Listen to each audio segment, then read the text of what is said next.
সম্মানিত দর্শক বন্ধুরা, আসসালামু আলাইকুম। আমি কয়েকটা গুরুত্বপূর্ণ কথা নিয়ে আসলাম।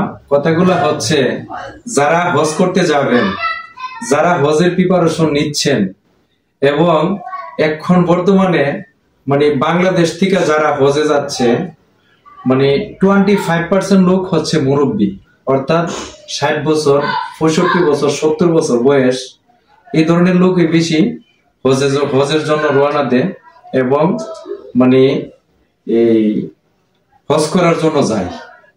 এখন বিষয়টা হচ্ছে, আমরা যে হজে যাচ্ছি বা এই ধরনের মুরব্বী গুলাকে হজে পাঠাইতেছি, অর্থাৎ একটা মুরব্বী আর একজন শিশু কিন্তু সেম সমতুল্য। কারণ হলো ওদের কমন সেন্স কমে যায়, দ্বিতীয়ত হচ্ছে শরীরের শক্তি বল কমে যায়।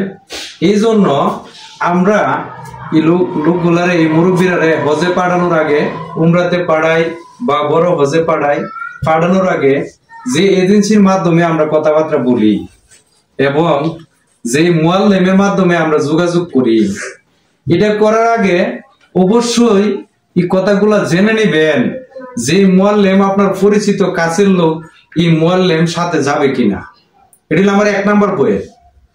আর 2 নম্বর পয়েন্ট হচ্ছে, যে এজেন্সির মাধ্যমে আপনারা যাবেন, এই এজেন্সির লোকেরা ঠিক আছে কিনা, এগুলা জানে, সবকিছু বুঝে তারপরে সিদ্ধান্ত নিবেন হজে যাওয়ার জন্য, তাহলে কোনো বিপদ হবে না।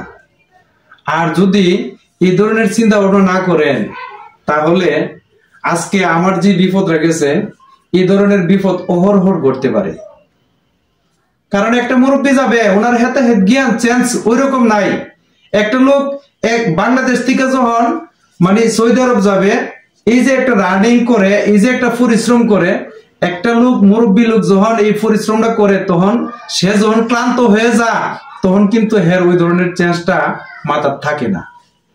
আজকে আমার কাকা যে হারাই গেল, আমার কাকার সাথে কথা বলছি, পরে যে কইতেছে যে আমি হারানোর পরে আমি 3-4 ঘন্টা এই গুলিটাতে গেছি, হারাইছি, এই রাস্তাটা দিয়ে 3-4 ঘন্টা ঘুরছি। আজকে যদি আমার একটা লোক বা আমার মুআল্লিম আমার বিশ্রাইত, তাহলে ওই সময় অবশ্যই আমার পাইত। তো আমি 2টা দিন কষ্ট করা লাগে না।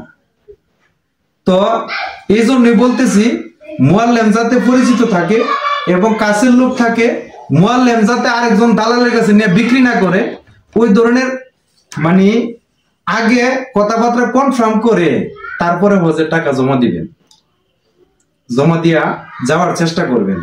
আজকে আমার আত্মীয় স্বজন, আপনজন সাথে সাথে গিয়া উপস্থিত হওয়ার কারণে দেখা গেছে কি, হেরা যেভাবে বিশ্রায়া যথেষ্ট পরিমাণ চেষ্টা করছে, হেরা বিশ্রায় যেমনি বাইর করতে পারছে।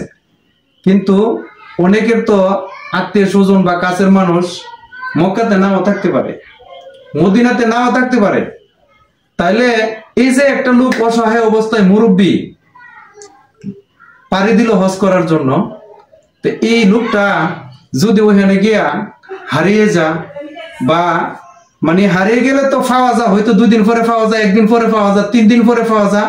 এই 3 দিন লোকটা একটা মুরব্বী লোক, যে কোনো মুহূর্তে এরকম 3 দিন যদি বাইরে থাকে, অসুস্থ হয়ে যেতে পারে, একটা অঘটন ঘটে যেতে পারে।